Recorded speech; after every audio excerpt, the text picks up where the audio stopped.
Well, hello, fellow pilgrims, members of the army of the Lord, the Lion's army, the Lion of the tribe of Judah. Rawr! Hello, welcome. Come on in, come on in. There is no mistake that you're here. The Lord has appointed this time for us to be together. We are musing through the Psalms. Today, we're on one of my favorite Psalms, a Psalm that I pray over my family and myself and loved ones every day. Psalm number 91. It's often called the soldier's psalm, or it's often said over us when we're sick or have a severe health problem. It's also a prophetic psalm in some ways, and it's one of the favorites, and you'll soon see why. So before we get to Psalm number 91, let's take a look at what Dr. Jack Hyles has to say about this psalm. Now, according to Dr. Jack, it was written by Moses, and it was during the 40 years that the Israelites wandered in the desert. Remember, they had no permanent place to live. They were living in tents, and they moved from time to time as the pillar of fire or the pillar of cloud, which was the presence of God, protecting them. When it moved, they moved. And in the desert they were for 40 years. God was their home, literally. He was their habitation. Because of Him, and by Him and through Him, they lived with Him. Their sandals did not wear out. Their clothes did not wear out. Water followed them in the desert. God fed them with heavenly bread and quail and other different times, different things when they would complain and anger God because He was already taking care of them. But for 40 years this went on. And that's during the time when Psalm 91 was written. Now, one of the more interesting things, according to Dr. Jack, about Psalm 91 is the statement we'll see in verse 1. He that dwelleth in the secret place of the Most High shall abide under the shadow of the Almighty. Now, the secret place of the Most High was the Holy of Holies inside the tabernacle. Next to the tabernacle, therefore, next to the secret place, and in the center of the camp was the tent of Moses. It was Moses who dwelt in the secret place of the Most High. The shadow of the Almighty was the shadow of the pillar of cloud by day that hovered over the tabernacle. That is, the tabernacle, or, in other words, the secret place of the Most High. So we can see that Moses here was talking about his own habitation and rejoicing that he dwelt in the secret place of the Most High, and that he himself was under the shadow of the Almighty. The enemy had to break through rank after rank to get there. You see? Here is the danger, therefore, one could see, in a common sense point of view, of living on the fringe, close to God, living on the fringe. The closer one lives to God, the nearer to the heart of God one walks, the safer he is. The danger is at the fringe of the camp, not at the center. When one lives in the center of God's will, the narrow path, there is a safety that none other can know. In Psalm 91, there are many different names used for God to show his various attributes and characteristics that Moses knew. For example, he is called the Most High. This means he sees all. One of David's favorite names for God was the High Tower. Then we'll see that he is called the Almighty. This means he does everything and can prepare the way for his people while in the wilderness. He is also referred to in Psalm 91 as Jehovah. This is the intimate, personal name, Yahweh. I am Jehovah, the intimate, personal name of God for his people to call him. Personal God. He is their high tower that looks ahead. He's the Almighty that prepares the way. And he is Jehovah God Father, who personally cares for and loves his people.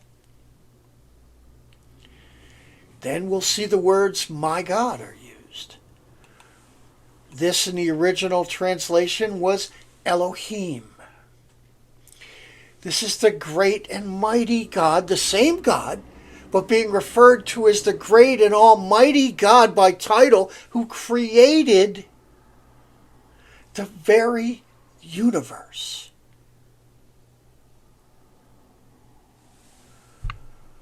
All powerful. Notice the first two of these, Most High and Almighty, are impersonal. And then the second two, Jehovah and Elohim, are more personal. Now, the way that these were used by God's people when they were in the desert, well, these psalms were used by the Jews when in trouble, especially in times of war. As I told you, this is sometimes referred to as the soldier's psalm. And these were not just sung in the desert, but later on in the temple when they were at war. Also very popular psalm when the Jews were in captivity in Babylon. For in some sense, the Jews were in captivity there in a wilderness as well. They were not held there by a heathen nation. Or a king such as Nebuchadnezzar in the desert. But they were held there by God himself as chastening for their lack of faith in not entering into the promised land.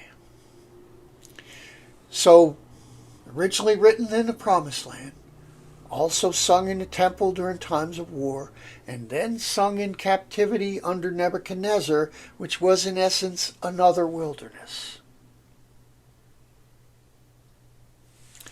So when you feel like you're in the wilderness, when you feel like you're at war, when you want to protect yourself and your family, those you love, pray Psalm 91 over them. I literally do it every day. You should too. It's a great psalm. It has a lot to say. Now let's take a look at Psalm 91, utilizing the New King James Version of the Holy Scriptures. He who dwells in the secret place of the Most High shall abide under the shadow of the Almighty. I will say of the Lord, he is my refuge and my fortress, my God in whom I trust. Surely he shall deliver you from the snare of the fowler and from the perilous pestilence.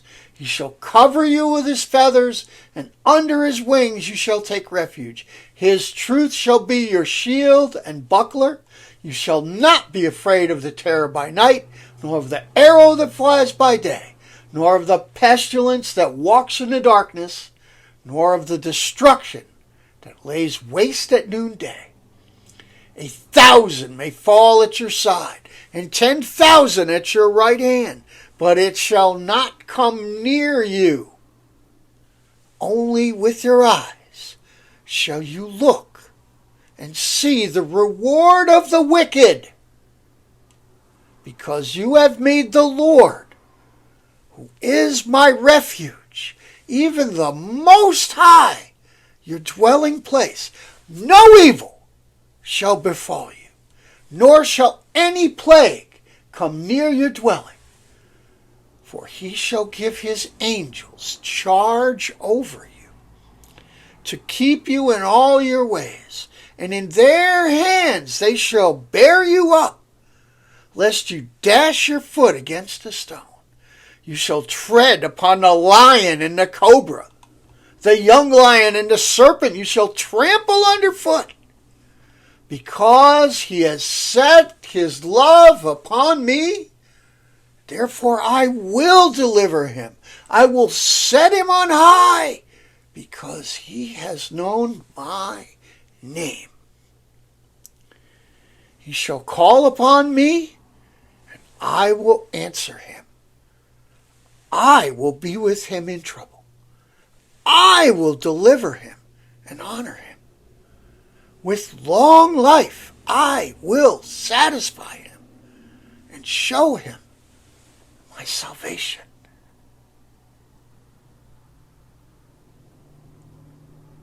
Can you see? Can you feel the power of the presence of the Lord protecting you? I hope you can. I hope you know him. And I hope that for those in your families and your loved ones who do not, I hope that you will stand in the gap for them as best you can, praying over them daily, praying that they will hear your voice, to hear the Lord's voice, that the Lord will send someone they will listen to, that they too might be saved and abide in the very presence of Almighty God, safe under the shadow of the wings of the King. Psalm 91. God willing, your humble servant will return tomorrow. We'll tackle Psalm number 92. Until then, may the Lord fill you with all hope, joy, and peace. May your day be filled with the kind of laughter that just boils up from the joy within your heart. May you see the light at the end of the tunnel. And may that light be King Jesus, with his arms open wide. For now, this is One Pilgrim. I'm out.